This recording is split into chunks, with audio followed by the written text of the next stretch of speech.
قرآن پاک میں اللہ تعالیٰ کا ارشاد ہے، یا ایھا الذین آمنوا کتب علیکم الصیام کما کتب علی الذین من قبلکم لعلکم تتقون ایاما معدودات فمن کان منکم مریضا او علی سفر فعدۃ من ایام اخر وعلی الذین یطیقونہ فدیۃ طعام مسکین ومن تطوع خیرا فہو خیر لہ وَأَن تَصُومُوا خَيْرٌ لَكُمْ إِن كُنتُمْ تَعْلَمُونَ شَهْرُ رَمَضَانَ الَّذِي أُنزِلَ فِيهِ الْقُرْآنُ هُدًى لِّلنَّاسِ وَبَيِّنَاتٍ مِّنَ الْهُدَى وَالْفُرْقَانِ فَمَن شَهِدَ مِنكُمُ الشَّهْرَ فَلْيَصُمْهُ وَمَن كَانَ مَرِيضًا أَوْ عَلَى سَفَرٍ فَعِدَّةٌ مِّنْ أَيَّامٍ أُخَرَ يُرِيدُ اللَّهُ بِكُمُ الْيُسْرَ وَلَا يُرِيدُ بِكُمُ الْعُسْرَ وَلِتُكْمِلُوا الْعِدَّةَ وَلِتُكَبِّرُوا اللَّهَ عَلَى مَا هَدَاكُمْ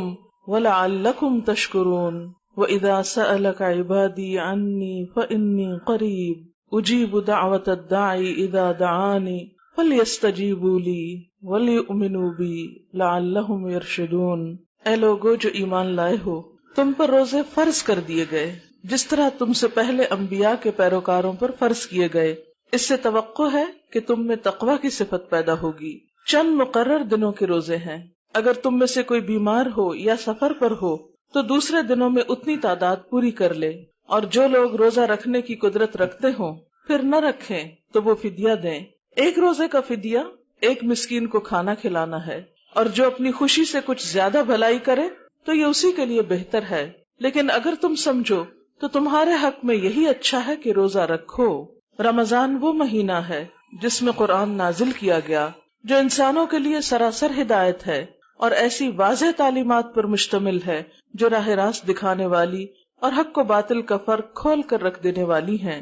لہٰذا اب سے جو شخص اس مہینے کو پائے اس کو لازم ہے کہ اس پورے مہینے کے روزے رکھے، اور جو کوئی مریض ہو یا سفر پر ہو تو وہ دوسرے دنوں میں روزوں کی تعداد پوری کر لے۔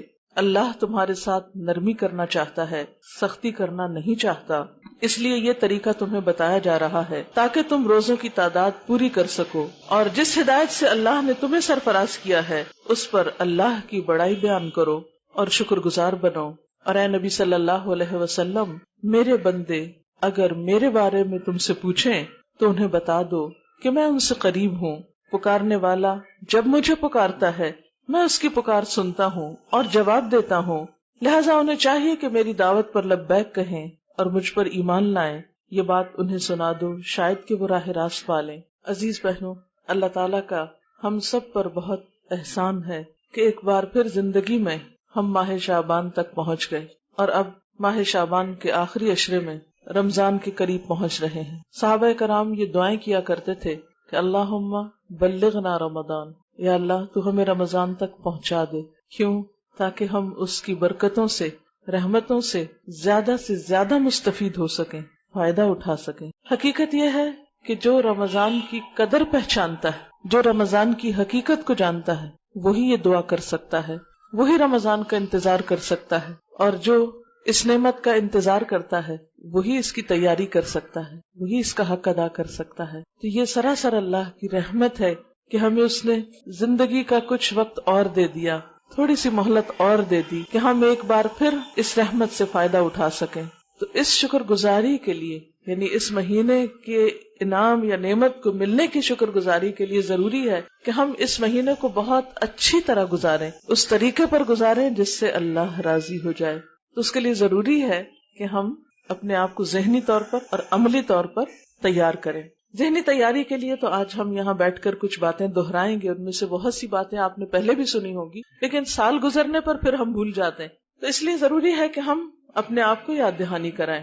دوسری بات یہ ہے کہ ہم جو باتیں آج ہوں ان کی روشنی میں گھر جا کر رمضان کے آنے سے پہلے عملی تیاری بھی کر لیں۔ سب سے پہلی بات تو یہ ہے کہ کوئی بھی کام اگر تیاری کے بغیر کیا جائے تو اس کام کا صحیح حق ادا نہیں ہوتا یا اس سے صحیح فائدہ نہیں اٹھایا جا سکتا۔ مثلا آج کا یہ درس تھا، اگر آپ سب کو بلا لیا جاتا اور چادریں نہیں بچھائی جاتی، آپ کے بیٹھنے کا کوئی انتظام نہیں کیا جاتا، مجھے بلا کر مائک کے بغیر بٹھا دیا جاتا، تو نتیجہ کیا ہوتا؟ آپ سب کھڑے ہوتے اور میں بول رہی ہوتی اور میری آواز کسی تک نہیں پہنچتی، آپ آتے اور چلے جاتے، میں بھی آتی اور وقت ضائع کر کے چلی جاتی، حاصل کچھ نہ ہوتا. جب بھی کوئی کام تیاری کے ساتھ کیا جاتا ہے تو انسان اس وقت سے بہترین فائدہ اٹھاتا ہے. اگر ہم واقعی چاہتے ہیں کہ رمضان کی برکتوں سے فائدہ اٹھائیں، ضروری ہے کہ ہم پھر اس کے لیے تیار ہو جائیں. رسول اللہ صلی اللہ علیہ وسلم رمضان کی آمد کی خبر ان الفاظ میں دیا کرتے. حدیث میں آتا ہے، آپ نے فرمایا، اتاکم رمضان شہر برکت یغنیکم اللہ فیہ فینزل الرحمت ویحط الخطایا ویستجیب الدعاء ینظر اللہ الی تنافسکم فیہ فیباہی بکم ملائکتہ فَأَرُوا اللَّهَ مِنْ أَنفُسِكُمْ خَيْرًا فَإِنَّ الشَّقِيَّ مَنْ حُرِمَ فِيهِ رَحْمَةَ اللَّهِ. آپ صلی اللہ علیہ وسلم نے فرمایا، تمہارے پاس رمضان جیسا بابرکت مہینہ آتا ہے تو اللہ تعالیٰ تمہیں اپنی رحمت سے ڈھانپ لیتے ہیں. یعنی گویا ہم پہلے ہی عشرے میں اللہ کی رحمت میں پناہ لیتے ہیں یا اللہ کی رحمت چھا جاتی ہے. اللہ تعالیٰ گناہ معاف کر دیتے ہیں، دعائیں قبول فرماتے ہیں، اور اللہ تعالیٰ تمہارے ذوق اور شوق کو دیکھتے ہیں. آپ دیکھیں کہ رمضان تو آئے گا، رحمتیں بھی آئیں گی. اللہ تعالیٰ ہم سے کیا دیکھتے ہیں؟ تمہارا ذوق اور شوق. ہم سب اپنے دل کا جائزہ لیں کہ رمضان کا ہم کتنے شوق سے انتظار کر رہے ہیں. واقعی کوئی شوق ہے، کوئی فیلنگ ہے، جیسے کوئی مہمان آتا ہے یا کوئی پیارا شخص آنے والا ہوتا ہے تو دل کی حالت کیا ہوتی ہے. تو اگر ہمیں رمضان سے بھی محبت ہے تو رمضان کے آنے سے پہلے ہمارے دلوں کی حالت کیا ہے؟ ہم سب اپنا جائزہ خود لیں، اپنا امتحان خود لیں، اپنی کیفیت خود جانیں. کہیں ایسا تو نہیں کہ رمضان آ رہا ہے، ایک ایک دن کر کے قریب پہنچ رہا ہے اور ہمیں پرواہ نہیں کہ کیا خزانہ اور کیا نعمت ہمارے ہاتھ آنے والی ہے، ہمیں احساس ہی نہیں. تو جب رمضان داخل ہو جائے گا اور بغیر کسی احساس، بغیر کسی شوق اور بغیر کسی شعور کے ہم اس میں اگر داخل ہو گئے تو کیا ہم واقعی اس سے صحیح فائدہ اٹھا سکیں گے؟ نہیں. تو آپ صلی اللہ علیہ وسلم نے کیا فرمایا کہ اللہ تعالیٰ تمہارے ذوق اور شوق کو دیکھتا ہے کہ تمہارے اندر کتنی ایکسائٹمنٹ ہے، یا کتنا شوق ہے کہ رمضان آئے، اور پھر اس شوق میں تم کتنا عبادت کے لیے اپنے آپ کو تیار کرتے ہو اور کیا کچھ پھر عملاً کر کے دکھاتے ہو. پھر فرمایا کہ تمہاری وجہ سے فرشتوں پہ فخر کرتے ہیں. اللہ تعالیٰ بندوں کا ذکر اپنے فرشتوں میں کرتے، دیکھو میرے بندوں کو، سارا دن میری خاطر کھانا پینا چھوڑتے ہیں، اپنی خواہشات کو چھوڑتے ہیں، راتوں کو قیام کرتے ہیں، اپنے مال میں سے کثرت کے ساتھ صدقہ خیرات کرتے ہیں.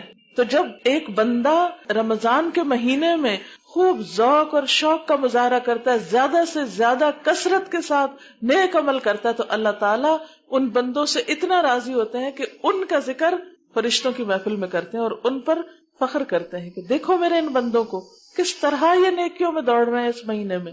بس تم بھی اپنی طرف سے اللہ تعالیٰ کو بھلائی دکھاؤ، یعنی تم بھی کچھ کر کے دکھاؤ، کیونکہ اللہ تعالیٰ تمہارے بارے میں فخر کر رہے ہیں. بے شک وہ نہایت ہی بدبخت ہے جو اس مہینے میں اللہ کی رحمت سے محروم رہ گیا. پھر اس کی بدقسمتی کا کیا ٹھکانہ.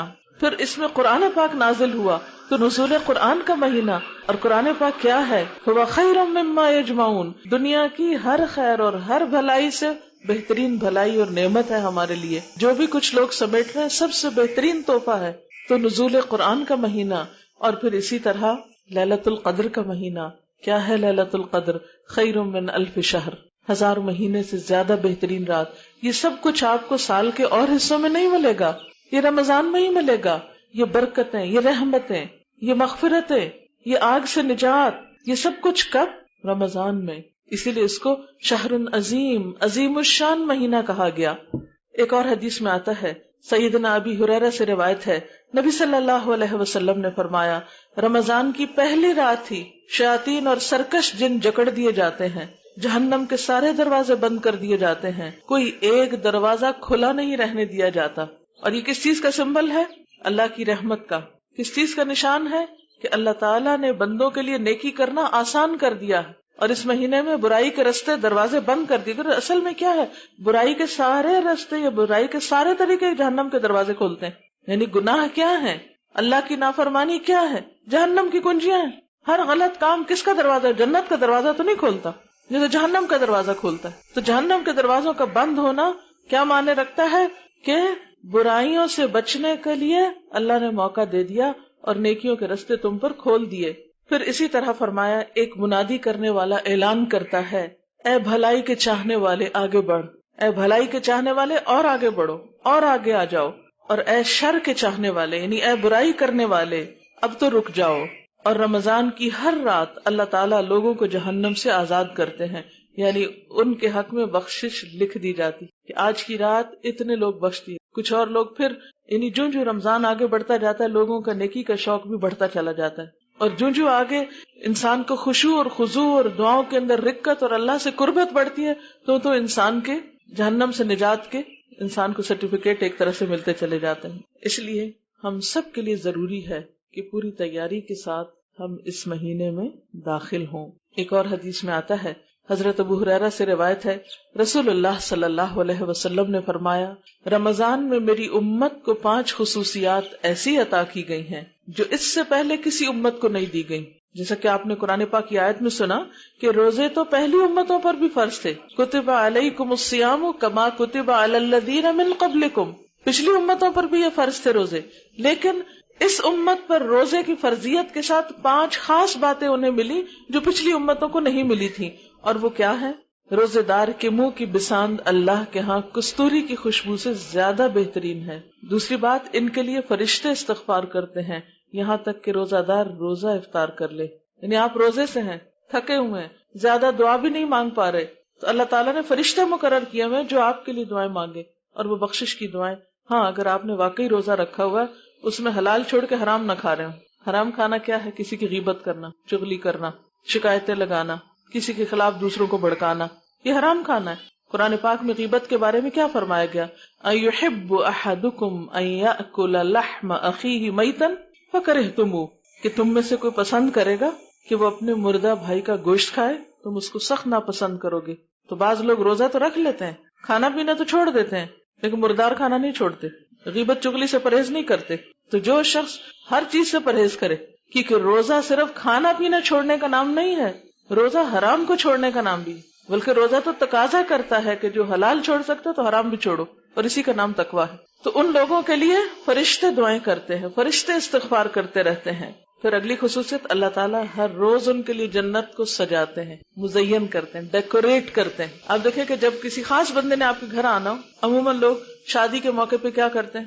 گھر کا فرنیچر بدلتے ہیں، پینٹ، رنگ روغن، ہر ایک چیز، اور ہر روز ایک نئی چیز لا رہے ہیں، سجا رہے ہیں، بنا رہے ہیں کہ ایک نیا مہمان گھر میں آ رہا ہے۔ تو اللہ کے وہ خاص بندے جو رمضان کا حق ادا کریں، اللہ تعالیٰ ہر روز جنت کو سجاتے ہیں اور سجاتے ہیں اور سجاتے ہیں اور سجاتے ہیں۔ تو آپ ذرا تھوڑی دیر کے لیے تصور کریں، امیجن کریں کہ جنت تو ویسے ہی خوبصورت ہے، لیکن جو انسان اس مقام میں آگے بڑھتا چلا جاتا ہے تو اس کے لیے اللہ تعالیٰ اور نعمتوں میں بھی اضافہ کرتا چلا جاتا ہے، اس کے لیے اور اہتمام اور اہتمام۔ اور اللہ تعالیٰ فرماتے ہیں، ہو سکتا ہے میرے نیک بندے اپنے آپ سے مشقت اور تکلیف کو اتار کر تیری طرف آ جائیں، یعنی یہ گناہ اور برائیاں اور غلط کام اور دنیا کی آزمائشیں اور مصیبتیں اور تکلیف دہ چیزیں، یہ سب کچھ کیا مشقتیں ہیں۔ تو جب ایک نیک بندہ فوت ہوتا ہے تو موت اس کے لیے باعث راحت ہوتی ہے، کیونکہ وہ دنیا کے غموں سے نجات پاتا ہے، دنیا کی آزمائشوں سے نکل جاتا ہے، اور آگے اس کے لیے کیا ہے؟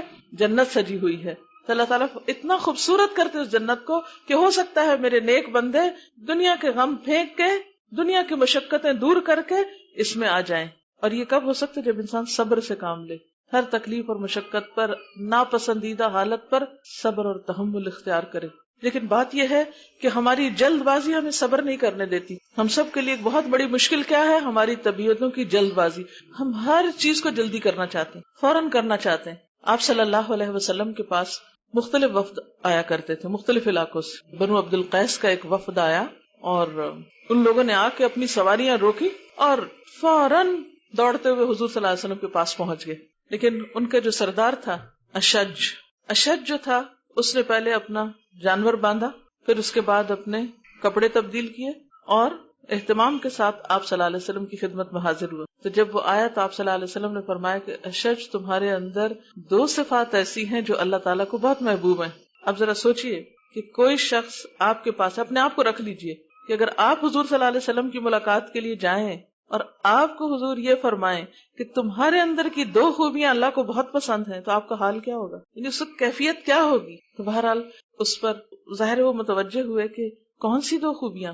آپ نے فرمایا ایک ہے حلم کہتے ہیں بردباری کو، کسی نے کچھ کہہ دیا برداشت کر جانا، پی جانا، اگنور کر جانا، کوئی بات نہیں، جواب نہیں دینا، فوری ریئیکشن ظاہر نہیں کرنا. اور دوسرے ہے آہستگی. آہستگی. تو وہ پوچھنے لگے اے اللہ کے رسول صلی اللہ علیہ وسلم، میرے اندر یہ صفات خلقی ہیں، یعنی گاڈ گفٹڈ ہیں، یعنی یہ میرے اندر کیسے آئی ہیں یہ چیزیں؟ تو آپ نے فرمایا گاڈ گفٹڈ ہیں، اللہ نے دی ہیں، کیونکہ جو کچھ بھی ہمیں ملتا ہے ہماری اچھی عادات میں سے اللہ کی طرف سے ہوتا ہے. اب ہونا تو یہ چاہیے تھا کہ جو بھاگ بھاگ کے آگے پہنچ گئے آپ ان کو اپریشیٹ کرتے، بغیر تیاری کے آگے دوڑتے ہوئے شوق کا اظہار کرتے. وہ اپنی جگہ ہے ایک شوق، لیکن ان کا آنا کیا تھا؟ آرام سے، سکون سے. تو آپ نے فرمایا یہ دو باتیں اللہ کو بہت پسند ہیں کہ کاموں میں پینک ہی نہیں کیا جائے، پینک نہیں ہو جائے، جلدی نہیں کرے، جلد بازی نہیں کرے، کیونکہ العجلۃ من الشیطان، جلد بازی شیطان کی طرف سے ہوتی. آپ دیکھیے کہ جتنے ہم غلط کام کرتے ہیں نا ان کے پیچھے جلد بازی ہوتی. ٹریفک کے حادثات کیوں ہوتے ہیں؟ جلد بازی ہوتی. غلط باتیں زبان سے کب نکلتے ہیں؟ جب ہم جلد بازی کر رہے ہوتے ہیں، فوراً جلدی جلدی، یہ کیوں نہیں ہوا، اب تک نہیں ہوا، کیسے نہیں ہوا. یعنی بہت سی ایسی چیزیں کہ جس میں ہم جب حوصلے سے کام نہیں لیتے، صبر نہیں کرتے، برداشت نہیں کرتے. اسی طرح اگر کسی نے کوئی بات کہہ دی، فوری ریئیکشن، کیا تھوڑا پی جائیں بات ختم ہو جائے گی. لیکن وہ کون پیے؟ سب سے بہترین گھونٹ اگر کوئی پی سکتا تو وہ غصے کا گھونٹ ہے، اور یہ اسی کو نصیب ہوتا ہے پینا جس کے بدلے میں اللہ قیامت کے دن جنت کے اعلیٰ ترین مشروبات پلائے گا، کہ جب انسان یہ سمجھتا ہو کہ میرا رب مجھے اس کی جزا دینے والا. تو روزہ اصل میں کیا کرتا ہے؟ میں کول ڈاؤن کرتا ہے، صبر سکھاتا ہے، شہر الصبر ہے. کیونکہ جب انسان نے کچھ کھایا پیا ہوتا ہے نا تو ایک اور طرح کی انرجی ہوتی ہے، تو انسان کے اندر اس انرجی کے ساتھ جلد بازی بھی آتی ہے اور ایک بے صبری بھی آتی ہے، بعض اوقات فوری نتائج کی طلب آتی. لیکن جب روزہ ہوتا ہے تو انسان قدرتی طور پہ سلو ہو جاتا ہے، یعنی فزیکلی بھی سلو ہوتا ہے. تو بہت سی باتیں جب آپ تھکے ہوئے ہوتے ہیں نا تو کوئی کچھ کہہ رہا تو آپ بعضوں کو تو اریٹیشن میں بولتے ہیں، لیکن بعضوں کا اچھا پھر دیکھوں پھر جواب نہیں. تو وہ جو اندر کی ایک کیفیت ہے نا بھوک کی وجہ سے، وہ انسان کو آہستگی سکھا دیتی. آہستگی سے میرا سستی نہیں ہے. سستی کیا ہوتا ہے کہ کسی کام کو جان بوجھ کے ڈیلے کرنا، لیٹ کرنا، اور بس ایسے بلا وجہ. لیکن آہستگی ایک پسندیدہ صورت. آپ صلی اللہ علیہ وسلم نے فرمایا التؤدۃ فی کل شیء الا فی عمل الآخرہ، ہر چیز میں آہستگی سوائے آخرت کے عمل کے. اس کے لیے کیا ہے؟ ففروا الی اللہ فاستبقوا الخیرات. بہرحال پھر اس کے بعد آپ صلی اللہ علیہ وسلم نے فرمایا اس ماہ میں سرکش شیطان زنجیروں میں جکڑ لیے جاتے ہیں اور وہ روزے دار تک اپنی رسائی نہیں پاتے جس طرح کے غیر روزہ دار تک پہنچ جاتے ہیں، اور روزے دار کو آخری رات معاف کر دیا جاتا ہے. آپ صلی اللہ علیہ وسلم سے پوچھا گیا کیا یہ آخری رات شب قدر ہے؟ یعنی صحابہ کرام کو ایک تجسس تھا جب آپ نے فرمایا کہ آخری رات میں معاف کر دیا جاتا ہے، تو انہوں نے پوچھا پھر یہ شب قدر ہی ہوگی جو معافی مل گئی؟ آپ نے فرمایا نہیں، بلکہ مزدور کو اس کی محنت کا صلہ اس وقت دیا جاتا ہے جب وہ اپنا کام مکمل کر لیتا ہے. یعنی وہ صلے کی رات ہے، انعام کی رات ہے. اور انعام کیا ہے رمضان کا؟ سب سے بڑا بخشش.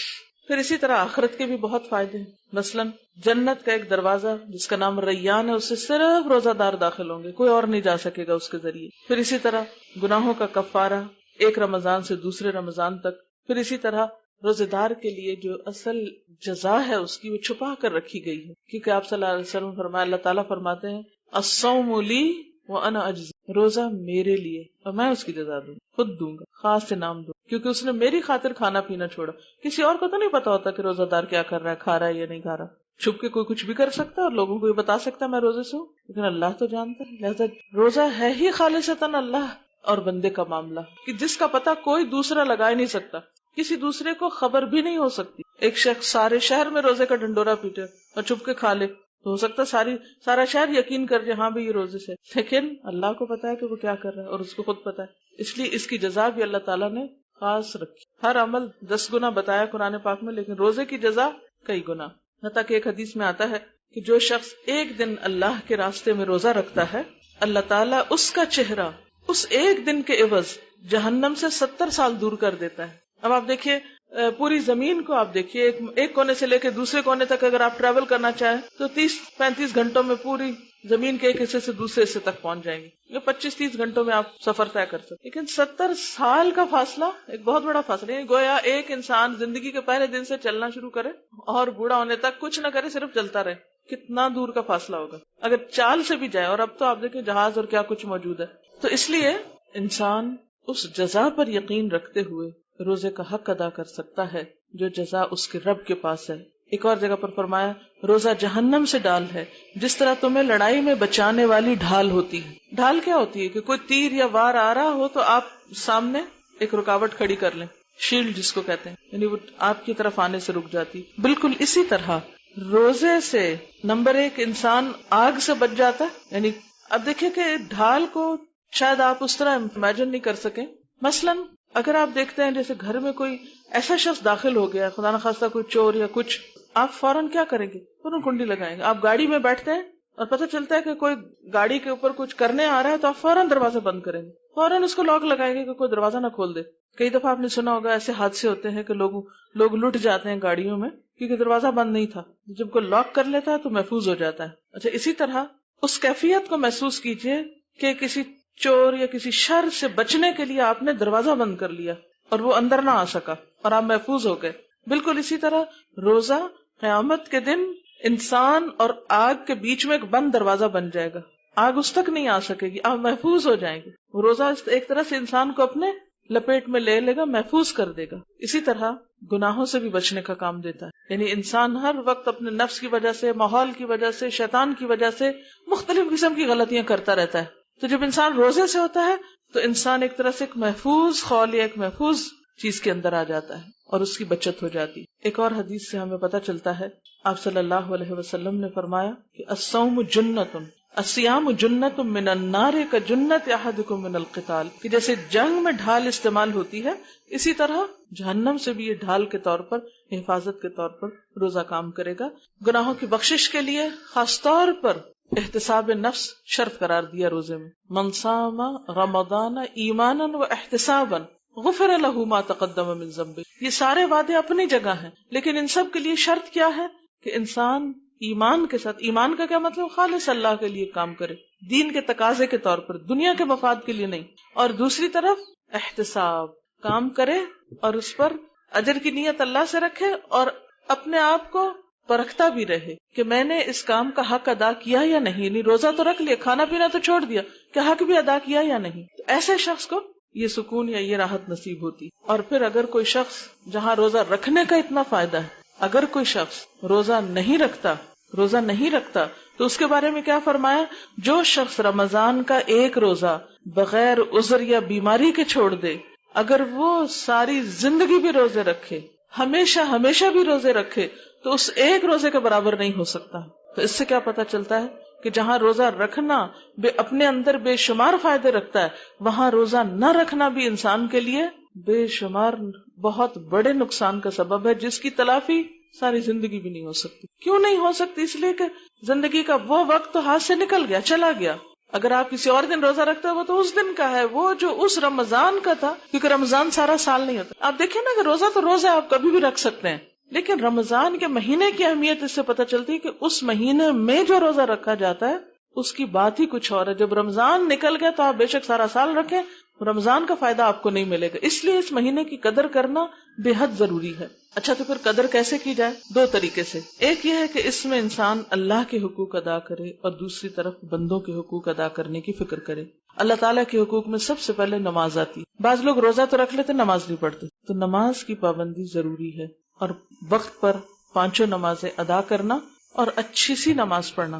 کیونکہ جو شخص اچھا سا وضو کر کے اچھی سی نماز پڑھتا ہے، اچھی سی نماز سے مراد کیا ہے کہ اس میں اپنے دل کو مختلف طرح کے خیالوں سے بچاتا ہے، تو اس کے پچھلے گناہ معاف کر دیے جاتے ہیں. اور پھر خاص طور پر رمضان میں تراویح، قیام اللیل، حدیث میں آتا ہے فرض نماز کے بعد افضل نماز رات کی نماز ہے. اور عباد الرحمن کی صفت بھی کیا ہے؟ والذین یبیتون لربہم سجدا وقیاما. راتوں کو سجدے اور قیام، یہ عباد الرحمن کی صفت ہے. عام دنوں میں نہیں موقع ہوتا یا نہیں مہلت ہوتی تو رمضان کی رحمت اور برکت سے آپ صبح اٹھتے ہی ہیں. تو اس وقت انسان اس سحری کے وقت سے خاص طور پر فائدہ اٹھائے. کیونکہ حدیث میں آتا ہے کہ جب رات کا آخری تہائی حصہ ہوتا ہے، اللہ تعالیٰ آسمان دنیا پر جلوہ فرما ہوتے ہیں اور بندوں کو پکارتے کہ ہے کوئی بخشش مانگنے والا کہ میں اس کو بخش دوں.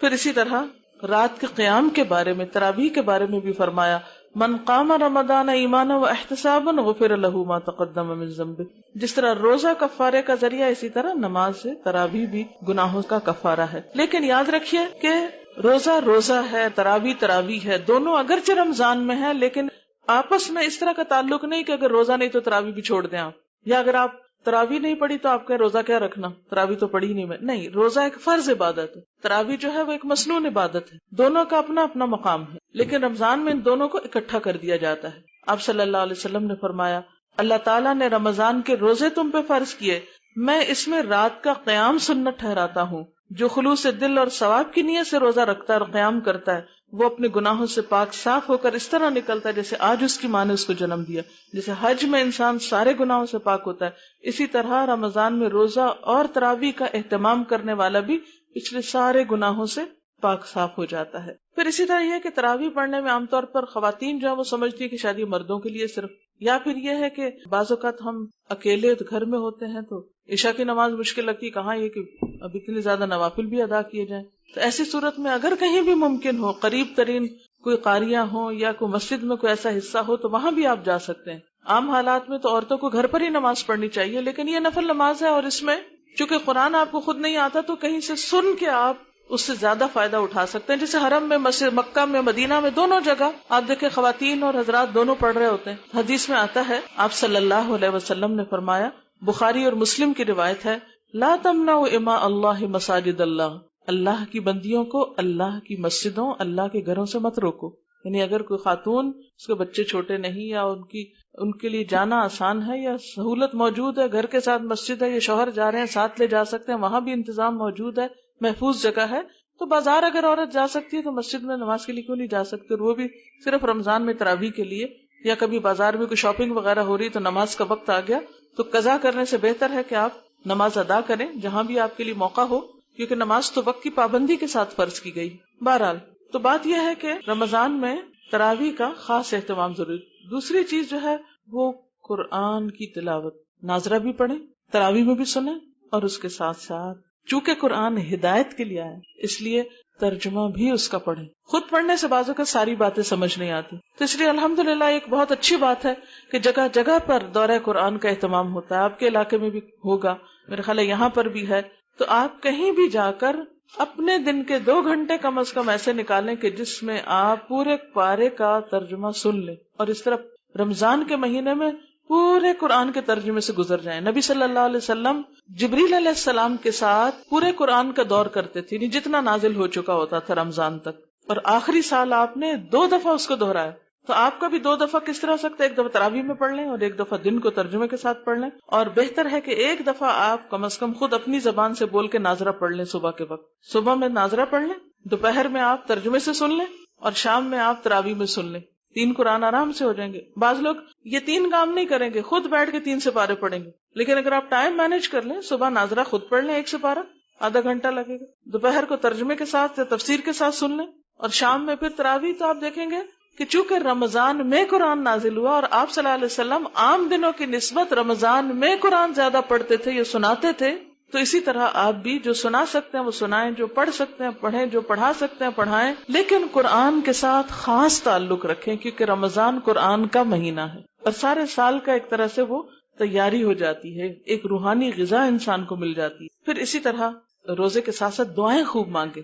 قبولیت کے اوقات جیسے نمازوں کے بعد، ویسے بھی روزے کی حالت میں فرشتے انسان کے لیے دعا کرتے ہیں تو اس کی اپنی دعا کیوں نہیں قبول ہوگی؟ جب بھی جی چاہے دن بھر میں مانگے، ذکر اذکار کریں، اور سحری کے وقت خصوصاً استغفار، کیونکہ اگر ہمارے گناہ معاف ہو گئے تو ہمارے بہت سے راستے ویسے ہی کھل جائیں، بہت سی تکلیفیں اور پریشانیاں ویسے ہی دور ہو جائیں. اور پھر ایک دوسرے کے لیے غائبانہ دعائیں مانگے، کیونکہ دوسروں کے لیے دعا مانگنے سے اللہ تعالیٰ خود کو بھی دیتا ہے اور دوسروں کے لیے بھی جلدی قبول ہوتی ہے. پھر اسی طرح مختلف مصنوعی دعائیں جو ہیں ان کو آپ سیکھ بھی سکتے ہیں. جہاں جہاں دورہ قرآن ہو رہا ہے اگر وہاں ساتھ ساتھ ایک ایک دعا لوگوں کو سکھا دی جائے، واش روم جانے کی، باہر آنے کی، کھانا کھانے کی، بعد میں نماز کے علاوہ اذکار وغیرہ وغیرہ، گھر سے نکلنے کی، اندر آنے کی، صبح شام کی دعائیں، اگر رمضان میں کچھ کچھ یاد کر لیں اور عادت ڈال لیں 30 دن پڑھنے کی، تو آپ دیکھیں گے کہ باقی زندگی میں بھی عادت ہو جائے گی. پھر اسی طرح صدقہ خیرات.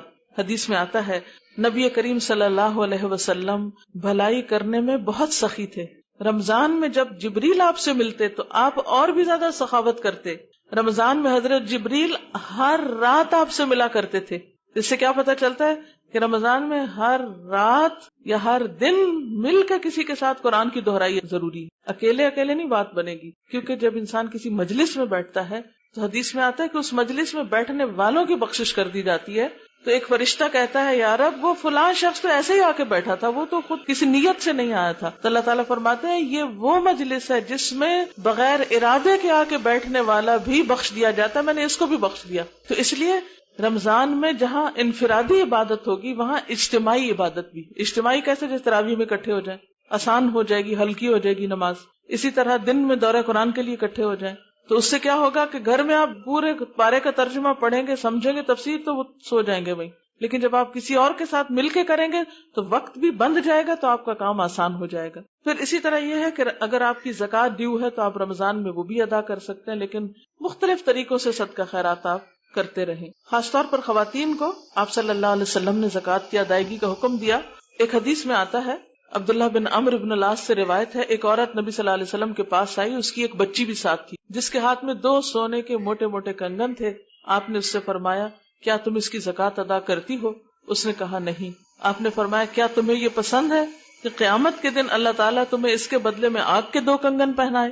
اس عورت نے یہ سنتے ہی اتار کر وہ کنگن آپ کی خدمت میں پیش کر دیے اور کہا یہ دونوں اللہ اور اس کے رسول کے لیے ہیں. تو عورتیں بعض اوقات زیور تو پہن لیتی ہیں مگر زکوٰۃ کہتی ہیں ہم تو کماتے نہیں، ہمارے شوہر دیتے نہیں ہیں، لہٰذا چھٹی نہیں ہوتی، اسی زیور میں سے نکالنی ہوتی. آپ صلی اللہ علیہ وسلم نے یہ بھی فرمایا اے خواتین کی جماعت، صدقہ کیا کرو اور کثرت سے استغفار کیا کرو، کیونکہ میں نے جہنم میں سب سے زیادہ تم کو دیکھا ہے، تم بہت زیادہ لان تان اور اپنے شوہروں کی ناشکری کرتی. اس لیے اس کا ازالہ کیا ہے، کفارہ کیا ہے؟ کثرت سے صدقہ.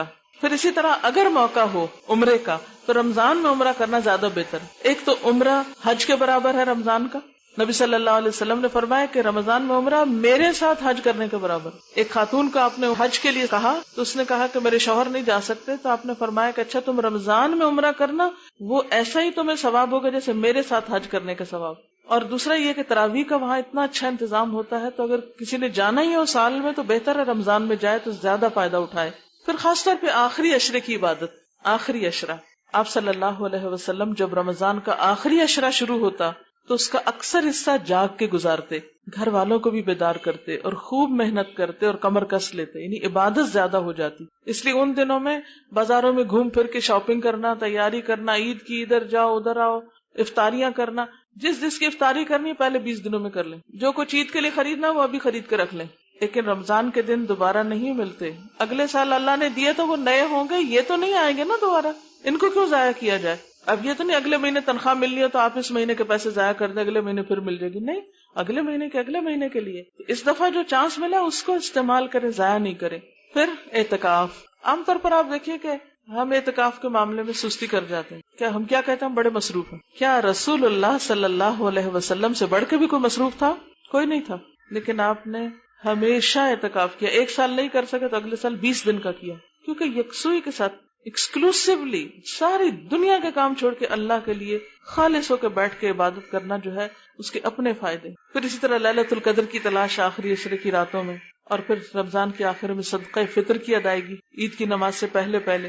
اسی طرح اب یہ نہیں کہ اتنی عبادتیں کرنے لگ جائے تو انسانوں کو انسان بھول جائے. حقوق العباد کی ادائیگی، کیونکہ اس مہینے کو شہر المواسات کہا گیا، ایک دوسرے سے ہمدردی کرنے کا مہینہ. اور باہم ہمدردی کس طرح ہوتی ہے کہ انسان ایک دوسرے کی ضروریات کا، تکلیفوں کا خیال کرتے ہوئے دوسرے کے کام آئے.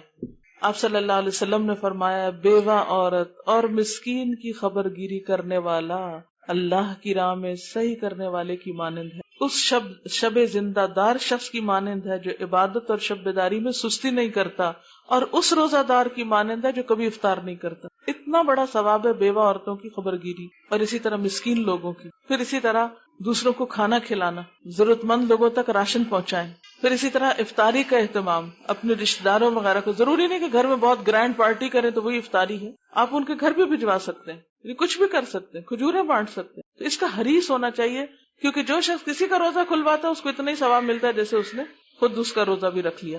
پھر اسی طرح ہمسایوں کی خبر گیری، رشتہ داروں کی خبر گیری، ان کے لیے تحفے تحائف کا اہتمام، خاص طور پر ان لوگوں کے لیے جو پتہ ہے آپ کو ضرورت مند ہے. پھر اسی طرح خادموں کے ساتھ حسن سلوک.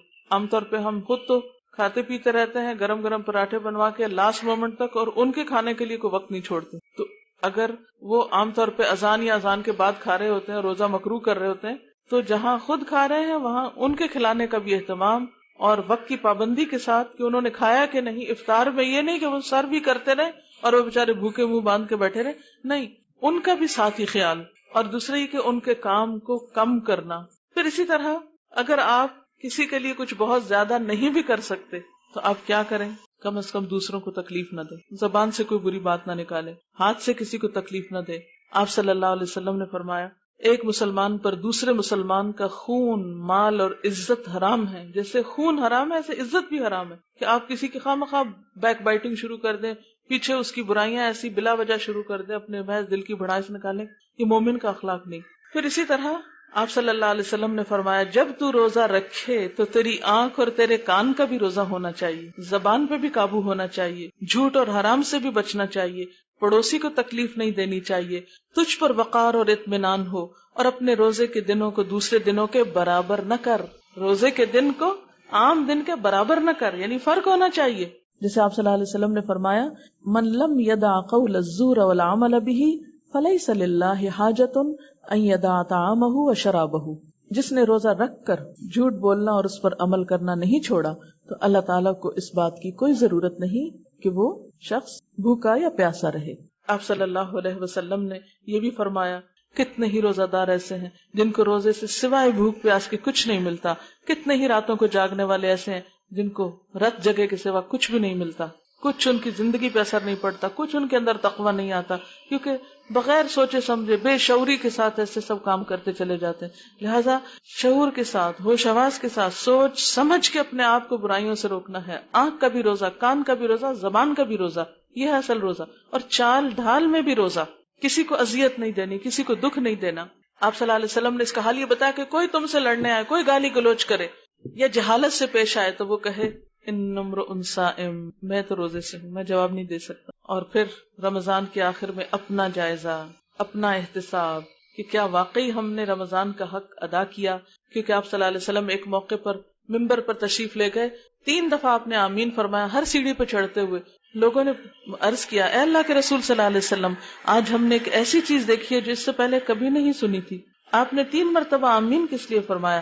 تو آپ نے فرمایا کہ جبریل میرے پاس آئے، جب میں نے پہلی سیڑھی پہ قدم رکھا تو جبریل نے کہا اس آدمی کے لیے ہلاکت ہے جس نے رمضان کا مہینہ پایا اور اپنے گناہوں کی معافی اور بخشش حاصل نہ کر سکا. اس کے جواب میں نے آمین کہا. اور اسی طرح جس کے سامنے آپ کا نام لیا جائے اور وہ درود شریف نہ پڑھے اس کے لیے بھی آپ نے یہی فرمایا.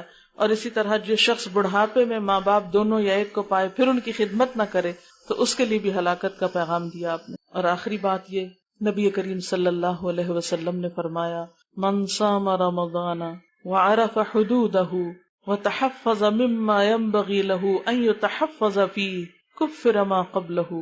جس نے رمضان کا روزہ رکھا اور اس کی حدود کو پہچانا اور بچنے والی چیزوں سے بچا، اس کے پچھلے سارے گناہ معاف کر دیے جاتے ہیں. تو جس نے روزہ رکھا، حدود کو پہچانا کہ کیا کرنا ہے کیا نہیں کرنا، اور بچنے والی چیزوں سے بچا تو اس کے پچھلے گناہ معاف کیے. اللہ تعالی ہمیں توفیق دے اس بات کی کہ ہم واقعی رمضان کی تیاری بھی کریں اور اس کے ساتھ ساتھ اپنے عمل میں ایسی تبدیلی لائیں کہ جس سے ہماری آئندہ زندگی سنور جائے اور ہماری آخرت بہترین ہو جائے. تو لہٰذا سب سے پہلی چیز اپنے اوقات کی منصوبہ بندی کریں. کس ٹائم پہ کیا کرنا ہے، یہ تیاری کے طریقہ آپ کو بتا رہی ہوں. کرنا کیا آپ کو، اوقات مقرر کریں. جیسے میں نے بھی بتایا صبح ناظرہ پڑھیں، دوپہر دورہ قرآن اٹینڈ کریں، شام کو تراویح.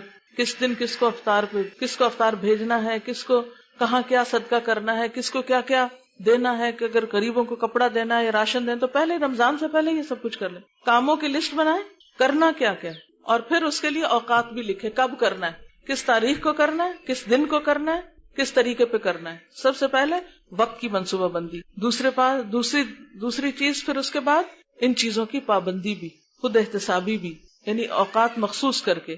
جو خواتین مثلا جاب نہ کرتی ہوں یا ان کے بچے بہت چھوٹے نہ ہوں، اعتکاف کی نیت کر لیں، اللہ سے دعا کریں اللہ تعالیٰ انہیں توفیق دے اگر ممکن ہو تو.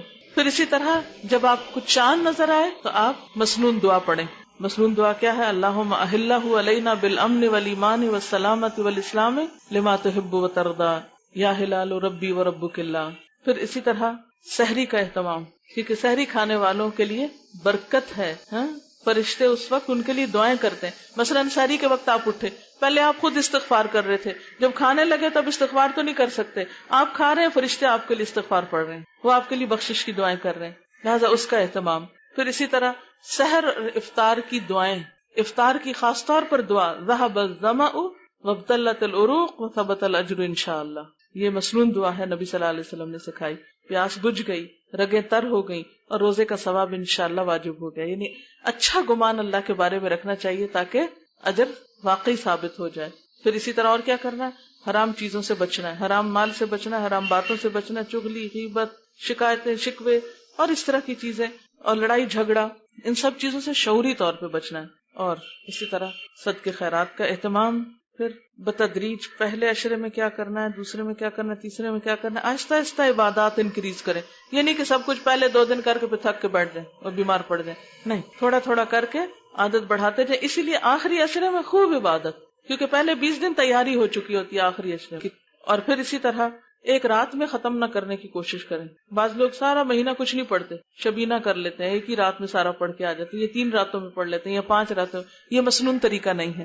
پھر اسی طرح اپنے اہل و عیال کے لیے خوب دعائیں کریں، اپنے دوستوں کے لیے کریں، رشتہ داروں کے لیے کریں، سارے مسلمانوں کے لیے کریں، سارے انسانوں کے لیے کہ اللہ سب کو ہدایت دے اور جہنم کی آگ سے بچائے. اور پھر خصوصی طور پر شب قدر جو ہے اس کے لیے کوشش، اور اگر شب قدر نصیب ہو تو یہ دعا پڑھنا نہ بھولے، اللہم انک عفو تحب العفو فاعف عنی.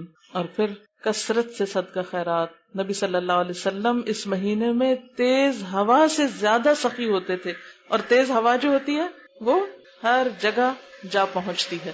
یعنی جب کم ہوا لگتی ہے تو بعض اوقات ہر جگہ نہیں جاتی، لیکن جب تیز ہوا ہوتی ہے تو سب جگہ پہنچتی. اللہ تعالی ہم سب کو عمل کی توفیق عطا فرمائے.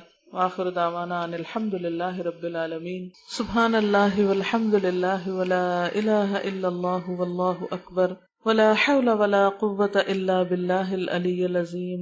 اللہم صل علی محمد وعلی آل محمد کما صلیت علی ابراہیم وعلی آل ابراہیم انک حمید مجید. اللہم بارک علی محمد وعلی آل محمد کما بارکت علی ابراہیم وعلی آل ابراہیم انک حمید مجید. ربنا آتنا فی الدنیا حسنة وفی الآخرة حسنة وقنا عذاب النار.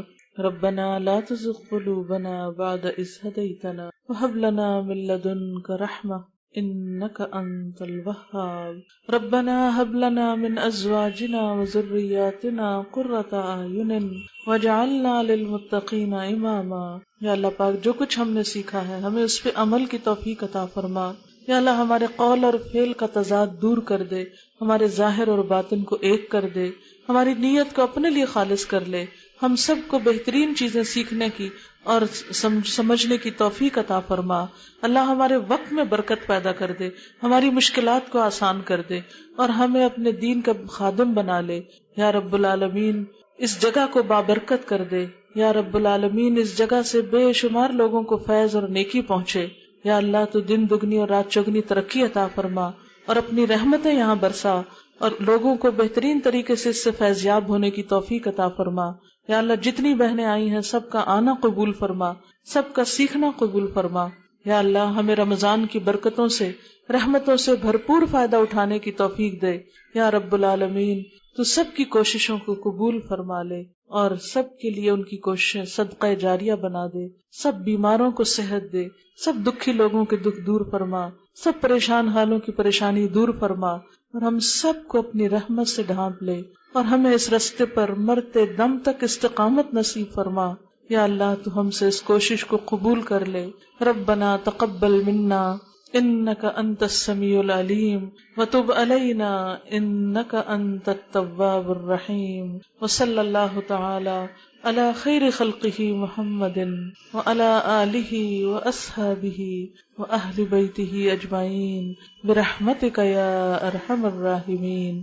الہی آمین. سبحانک اللہم وبحمدک نشہد ان لا الہ الا انت نستغفرک ونتوب الیک. والسلام علیکم ورحمۃ اللہ وبرکاتہ.